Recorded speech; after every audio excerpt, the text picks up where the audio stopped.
আসসালামু আলাইকুম, আপনারা দেখছেন আমাদের ভয়েস ফর ইমন এর বিশেষ প্রতিবেদন।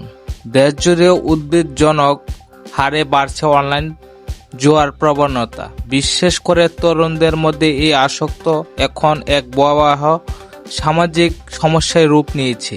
কিভাবে ছড়িয়ে পড়েছে এই জুয়া এবং এর প্রভাবই বা কি, জানাচ্ছে আমাদের প্রতিনিধি। প্রযুক্তি উন্নয়নের সাথে সাথে যেমন মানুষের জীবন সহজ হয়েছে, তেমনি বাড়ছে নতুন ধরনের ঝুঁকিও। অনলাইন জুয়া এখন স্মার্টফোনের এক ক্লিকেই হাতের নাগারে। বিভিন্ন অ্যাপস ও ওয়েবসাইটের মাধ্যমে সহজে অংশ নেওয়া যাচ্ছে জুয়ায়, যা তরুণদের জন্য হয়ে উঠছে এক মারাত্মক ফাঁদ। বিশেষজ্ঞরা বলছে, শুরুতেই অল্প টাকা লোভ দেখিয়ে আকৃষ্ট করা হয় ব্যবহারকারীদের, পরে ধীরে ধীরে তার অঙ্ক বাড়িয়ে খেলায় জড়িয়ে পড়ে। ফলে অনেকে হারেছে তার সঞ্জল, এমনকি ঋণের বোঝাও বইছে। ঢাকার বিভিন্ন এলাকায় গোপনে চলছে এই জুয়ার কর্মকাণ্ড। আইনশৃঙ্খলা বাহিনী মাঝে মাঝে অভিযান চালালেও পুরোপুরি নিয়ন্ত্রণ করা সম্ভব হচ্ছে না।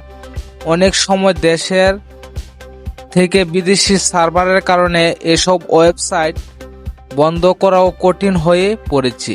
মনোবিজ্ঞানীরা বলছে, জুয়া এক ধরনের আসক্ত যা মানুষের মানসিকতা স্বাস্থ্যের উপর মারাত্মক প্রভাব ফেলে। এতে হতাশা, উদ্বেগ ও পরিবেশক কলঙ্ক বৃদ্ধি পায়। অর্থনীতিকদের মতে এটি দেশের অর্থনৈতিক গতিশীল জন্য হুমকি, কারণ বিপুল পরিমাণ টাকা বিদেশের বাইরে পাচার হয়ে যাচ্ছে। আমরা স্থানীয় এক অভিভাবককে বললাম, তিনি বললেন, আমার ছেলে আগে পড়াশোনায় ভালো ছিল, কিন্তু এখন সারাদিন মোবাইল নিয়ে থাকে। পরে জানতে পারে সে অনলাইন জুয়ার সাথে জড়িয়ে গেছে।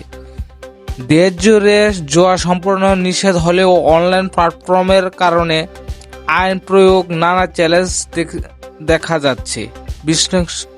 বিশ্লিষ্ট কর্তৃপক্ষ বলছে, এ বিষয়ে আরো কঠোর পদক্ষেপ নেওয়া উচিত।